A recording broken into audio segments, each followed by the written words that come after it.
opening the Moonlit Cabin! Hello there, and welcome to Moonlit Cabin, where the tea is warm, the blankets are fluffy, and the stories are just strange enough to keep you listening. I'm Vale, your overly curious, mildly sarcastic storyteller for tonight. Whether you're here to relax, to laugh, or simply hiding from your inbox, you've made an excellent choice. Now, take a deep breath. Sink into your coziest blanket, and if you hear a creak in the ceiling, don't worry. It's probably just your imagination. Or squirrels. Let's go with squirrels. Tonight's tale begins the way all good strange things do, quietly under the watchful eye of a full, curious moon. So, fluff your pillow, silence your phone, and prepare yourself for a little adventure, one that starts with a knock at the cabin door. One quiet morning in the forest, a little fox was walking through the trees. He was very hungry. His tummy was rumbling, and he looked around, trying to find something to eat.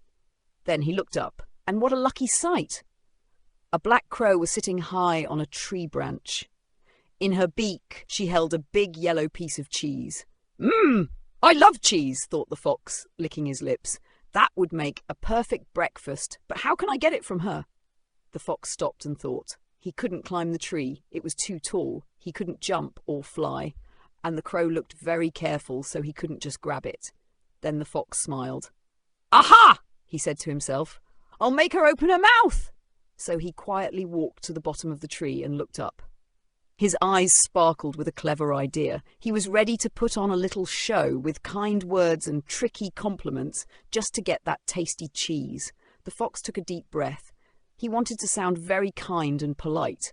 Good morning, Miss Crow, he said in his sweetest voice. Isn't it a lovely day today? Up in the tree, the crow looked down. She saw the fox smiling, but something didn't feel right. The fox looked a little too friendly, so she said nothing. She held her cheese even tighter in her beak. The fox tried again. He acted like he was worried. Hello? Can you hear me? Maybe you're too high up and the wind is too loud? Still, the crow said nothing. The cheese was still safe in her beak. The fox frowned a little. This is harder than I thought, he whispered, but he didn't give up. He smiled again, even bigger this time, and tilted his head like a curious puppy. You know, he said gently, I've never seen such a beautiful bird before. Your feathers shine like silk, he continued. Your eyes are so clever, and your beak so sharp and fancy. The crow didn't speak, but in her heart, she felt a little happy. It's always nice to hear a kind word, even from a stranger. The fox saw that the crow's face looked softer now. She didn't look so suspicious anymore. That was the moment he had been waiting for. Oh, Miss Crow, he said, using his softest, kindest voice. I've also heard something special about you. They say your voice is just as beautiful as your feathers. They say your song sounds like a river floating through the forest, and that every animal stops to listen when you sing. The crow turned her head a little. She felt happy. She wasn't sure if it was all true, but it was lovely to hear such kind words. Then the fox looked up at her with big, hopeful eyes. Please sing for me, he said. Just one short song. I want to tell everyone I heard the voice of the queen of all birds. Queen. That word made the crow's heart feel proud. Who wouldn't want to be called a queen? She smiled a little. Then she smiled more.